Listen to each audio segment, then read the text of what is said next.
The night was unusually quiet when Michael first heard the faint hum outside his door. At first, he thought it was the wind playing tricks, but the sound carried a cadence, a rhythm almost like someone breathing. He rose from his chair, the dim light of the room flickering across the walls, and walked cautiously to the door. That was when he saw her dot. Standing there was the alien queen, her presence immediately commanding and yet strangely familiar. Her silver skin shimmered faintly in the moonlight, and her eyes, larger than any human's, glowed with a soft luminescence that seemed to peer directly into his soul. Michael froze, unsure if he should speak, move, or flee. "I missed you," she whispered, her voice carrying across the small porch like a gentle wind. "It's time to go home." Michael's heart raced. Memories of the first time he encountered the alien civilization came flooding back. He had been a soldier then, assigned to a reconnaissance mission in the outer sectors of human-controlled space. Their world had been a legend, spoken of in hushed tones across the colonies, an advanced race that had kept themselves hidden from the human eye for centuries. And now, the Queen herself was standing on his doorstep. He opened the door wider, gesturing for her to enter, but she shook her head gently. "Not yet," she said. "We must leave soon, but here is the last place we meet before the journey begins."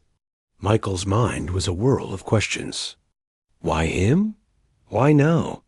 He had helped her once, long ago, saving her from a skirmish with the rival factions on her planet. He remembered the gratitude in her eyes then, but he had never imagined it would lead to this moment. "You saved me," she said softly, as if reading his thoughts. "But there is more to do. The galaxy is changing, and humans have a role that cannot be ignored." Her words stirred something within him. Humans, fragile as they seemed to other civilizations, had always surprised even the most advanced species. And somehow, the Queen believed in him, in them. Michael swallowed hard. "I don't understand. Why me?" She stepped closer, the air around her shifting with an energy he could feel in his bones. "Because you embody what my people have been waiting for. Courage, curiosity, compassion. You are the bridge between worlds." For a moment, Michael felt as though the universe itself had narrowed to this porch, to the space between him and the alien queen. The hum outside grew louder, a gentle vibration that seemed to call to him, pulling him forward. I don't know if I can do this," he admitted. "You can," she said firmly. "And you must. The galaxy depends on it. Come with me, Michael. There is a place where your kind will be needed more than ever." He hesitated, glancing back at the house he had called home for so long. Friends, routines, the small comforts of life, all of it seemed trivial now in the face of the unknown that awaited him.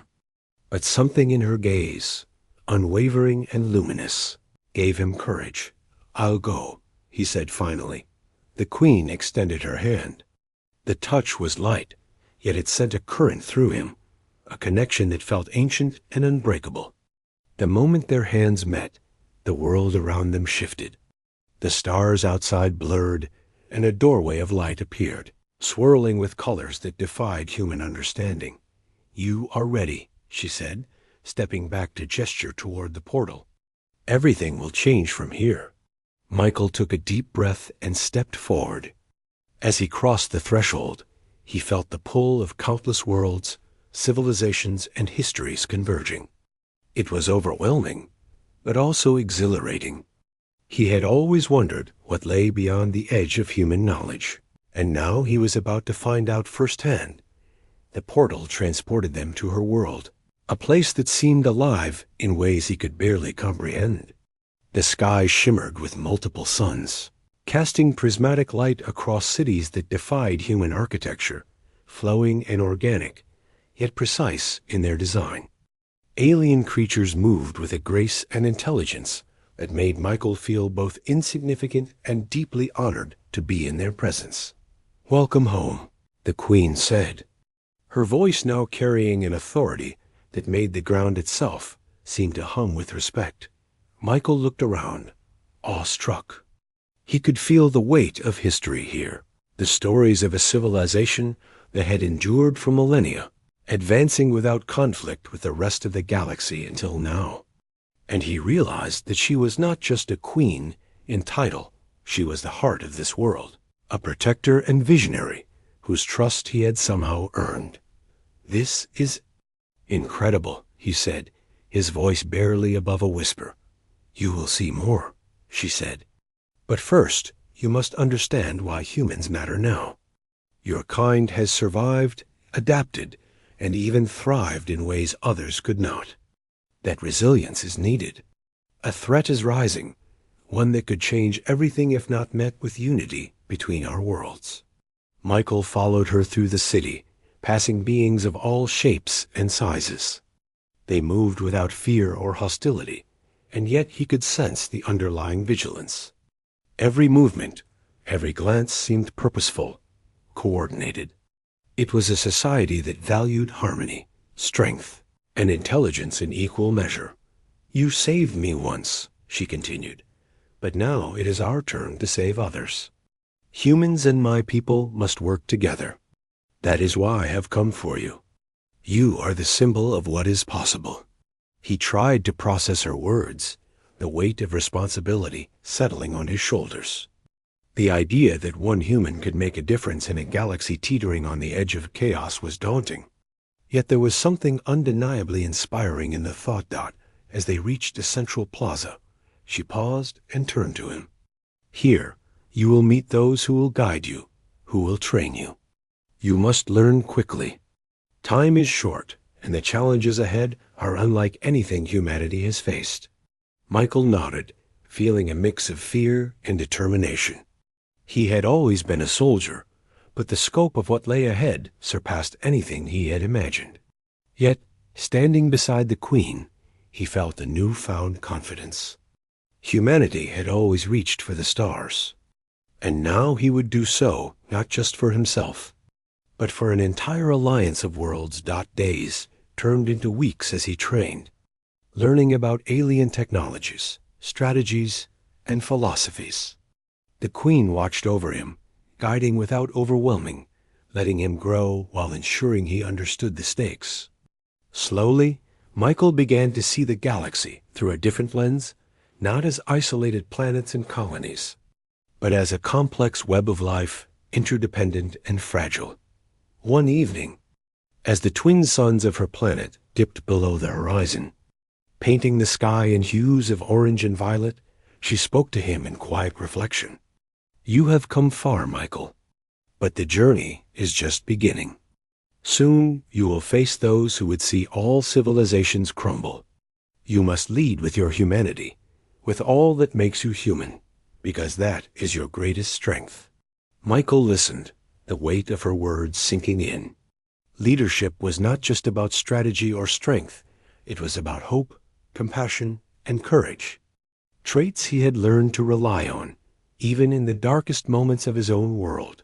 The following day, the Queen led him to the council of her people, a group of the most brilliant and experienced minds across the galaxy. They greeted him with a mix of curiosity and respect, recognizing the unusual combination of humanity and bravery in his eyes. He could feel their skepticism, but also their cautious optimism. "You are the human the Queen spoke of?" one of them asked, a tall being with translucent skin and eyes like molten gold.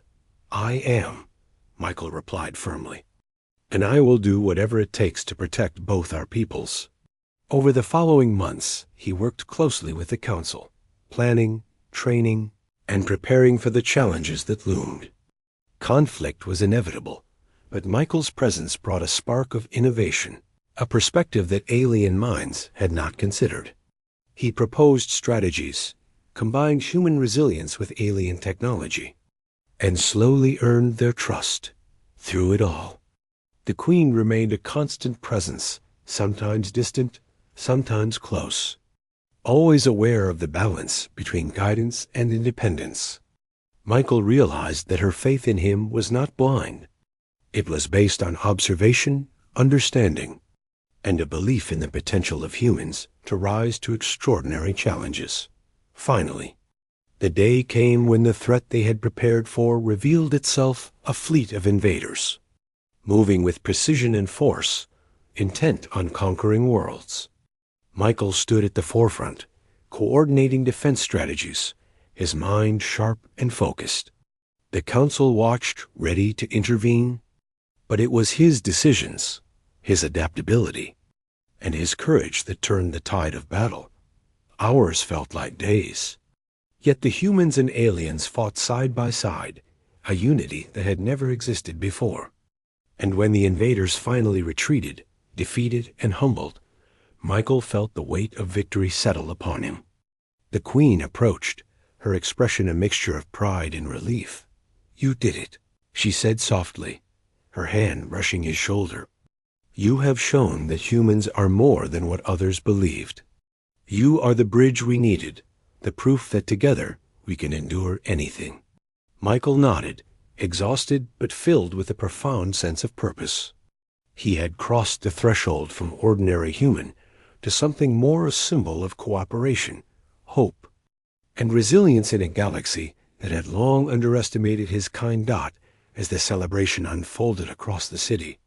The Queen stood beside him, looking out over the world they had fought to protect. "You are home now," she whispered, echoing her words from the night she had first come to his door. And this is just the beginning. Michael realized that her meaning of home was not just a place, but a responsibility, a bond, and a visi.